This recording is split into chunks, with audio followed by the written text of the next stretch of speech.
Welcome back to another episode of the Men Talk Health channel. I am the host, Jeff, and today I have a special guest. He's a licensed professional counselor. His name's Scott. He is a friend of mine. He's going to go over some information. Today's episode is going to be what to expect your first time going to a therapist. Now, Scott, I know for myself, the only types of things that I ever knew of going to a therapist or a counselor was what I saw on television and in movies. Lay down on a couch and they jot notes, and everybody wears a tweed jacket. So, those are the only types of things. Those are the only types of things that I really, knew about. What to expect. So, from the professional standpoint, what is something to expect? What are guys or people in general? What's common to happen? So you're probably going to be coming in for probably anywhere from probably around an hour, 45 minutes to an hour. You'll probably sit on a couch or a chair, but the whole thing with laying on a couch, that's psychoanalysis. Not everybody does that, so that's not very common. It's possible. It's not very common. So most of the time you're sitting. Okay. So that's sort of more of a, I don't want to say stereotype, but more of an expectation of people that's not really always true. Okay. So you have that. You're probably in the first visit. It's probably going to be more geared towards an introduction, basic information like your demographic information. Copying your insurance card, kind of similar to when you go to the doctor's office in the beginning. Okay. Filling out paperwork. Right, so all that stuff is normal, filling out paperwork as soon as you get there. Don't be intimidated by doing anything like that. It's not, somebody trying to get information to use against you in a negative way. Okay, yeah. Okay. So you have that part of it, and what I do, and I think a lot of therapists do, is an assessment or an intake. So what that means is there's a series of questions they ask you as the client or the patient about your history. So why you're there, and it might be down to if your substance abuse history, if you're your substance use history, okay, for example. Sure. Your family's history. If they have so they do ask, family history, mom, dad. That's a common kind of thing to find out. Now, as far as after we get past the paperwork and filling that stuff out, I mean, how does a typical session begin? Is it you as a therapist, you ask questions, or is it just you kind of let the floor open for the the patient to speak? I mean, how do you go about analyzing that? So, I mean, when you're starting out, the first few sessions are more, in most cases, I generally speaking are geared towards establishing that relationship, getting to know the person. So you're not necessarily delving into the issues right away. You're sort of getting to know that person. What I like to do is kind of start out, let them get kind of warmed up, and then maybe as the session maybe move towards what was talked about before in the last session, and then kind of go from there, and then and summarize. But that's even that is kind of after you've established a little bit of rapport. Right. So I think what I'm trying to say is the first few sessions are establishing rapport, and then you're getting into like why they're there, because you're developing trust. Right. Right, exactly. So you're building that trust, just trying to get to know that person, and what it is that brought them in, and maybe a little bit about their background. So those types of things are very common. It's how it was, my first several sessions, when going, and speaking with my therapist. So that is definitely something that I had noticed.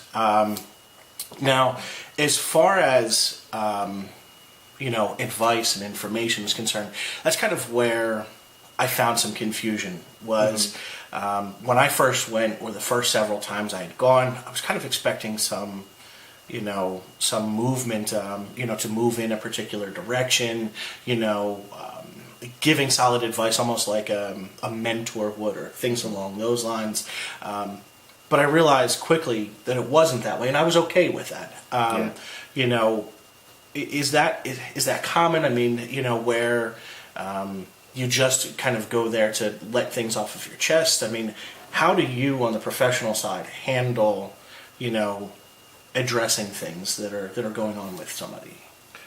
So my style personally is I try to draw out from the person and ask them questions till they get to their conclusion. So I'm not there in a given session. I'm not there constantly giving advice or suggestions. It's not that I never do that. It's just that I'm more trying to help the person get to themselves and coming up to their own conclusions. Okay. Sometimes people do need some direction, right. And some therapists are more directive than others.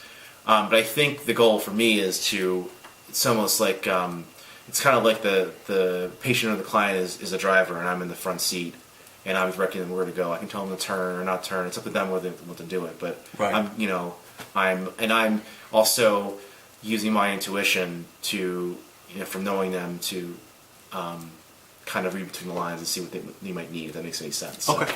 Yeah, no, that does. And I think that's a good comparison, you know, to say, hey, listen, I'm a backseat driver, you know, I'll try to help get you to where, you know, it is that you're trying to go, but ultimately it's you that has responsibility, you know, it's the person that has responsibility as to where the car makes its turns, you know, and I think that's a pretty good comparison. Now, as far as one thing that you know I kind of found funny is, you know, when I would talk to friends and family, you know, about the fact that I was going to a therapist. Mm-hmm. You know, you go for a period of time, and people always say to you, "Hey, are you better yet?" Almost as though, you know, like it's almost like it's a, you know, a common cold, or, you know, it's right. The flu. Yeah. That people think that it's, you know, you go for a certain amount of time, or, you know, and then you're done after that. You know, we'll talk just kind of a little bit about that. I mean, it's such a common misconception. Yeah. I mean, I think that in some situations there's some truth to that. I think that there's some situations where people go in for a few sessions, or they have some stress at work or life, and they need someone to talk to and some strategies, and they come and they're okay, and they utilize those strategies, and they probably don't have to go back anytime soon, but they can go back again. But on the same token, I think that, you know, it's a process. It's a process. It's kind of you know. It's kind of like, you know, everything's not process. You know, what's that saying I'm looking for? Progress is not always a straight line. Sometimes right. there's peaks and valleys, that kind of thing. So, is someone going to be cured in therapy? Probably not. But is someone going to be in a better situation? Are their coping skills going to be better? Or, you know, are they going to be better able to deal with life's curveballs? Right. Yes, I think, and you know, but it doesn't mean that they're not going to, you know, be cured. Right. They're not going to be cured, if it makes any sense. Sure. No, and I can understand that, and, you know, I from experience, you know, and sitting on the other side of the chair, so to speak, yeah. You know, I found that even just after my first session, I felt a lot better. You know, it felt like I had a bit of a weight lifted off of my shoulders. You know, even just after the first session. Sure. So, you know, it is something that I definitely find to be very beneficial, and, you know, even when I don't go as frequently, you know, I used to go once a week. When I don't go as frequently, I definitely start to feel, you know, a little bit of a difference. But I still do try to do some of the coping things, and that's stuff that, you know, this channel is going to go over is, you know, the ways to manage depression and anxiety. We're going to, you know, hopefully talk about other mental illnesses, you know, along the channel, you know, as we go forward with it too. So, is there anything else that you can think of, you know, as far as that first session, you know, what to address, how to approach things, or, you know, maybe to set people's mind at ease a little bit? Well, I think there is a lot of anxiety or worry into someone going to their first session, especially if they've never been seen a particular therapist, they've never been to therapy. I just think that that's normal. I mean, that's just the way it goes. Yeah, and not to cut you off, Yeah, sure. but really, I mean, that's how it was for me. Is I felt very very anxious. I got there pretty early, and I sat in my car for a little bit, contemplating whether or not I was going to actually walk in and do this. But ultimately, I knew that it was something that that needed to be done. So I did go forward with it, and I'm glad that I did, and I do go back as frequently as I can. Yeah, one thing that that's kind of nuanced for me is, and I don't know if it's a big deal for people or not, but when I have somebody come in for the first time, the kind of awkward thing is that I have to like ask for them, but I can't really say their name because it's confidential. So I kind of say, "Is anybody here for Scott?" I think people, sometimes get confused because they may forget my name, they who they're saying. So, and I always say to them, "Hey, I couldn't say your name out there, so I didn't want to. That's for your privacy." So I don't know if that's a big deal for people or not, but that's one of those situations where I feel for people because it's kind of like an awkward thing, but I can't really say your name, but right, are you here for Scott? It's and I feel bad that they have that first kind of impression where it's kind of awkward, but I always say, hey, right. And you're right, because it's funny because now that you mention it, I remember I don't ever remember my doctor saying, hey, Jeff, come on up, like here's your next section. So so definitely that is something that I've noticed. And so I guess that's a way to look at it is that first visit, just be a little more open, be a little more alert as to what's going on, make sure that you have an idea as to which doctor it is that your appointment's with, so then that way when somebody does come and approach you about it, you know what to expect.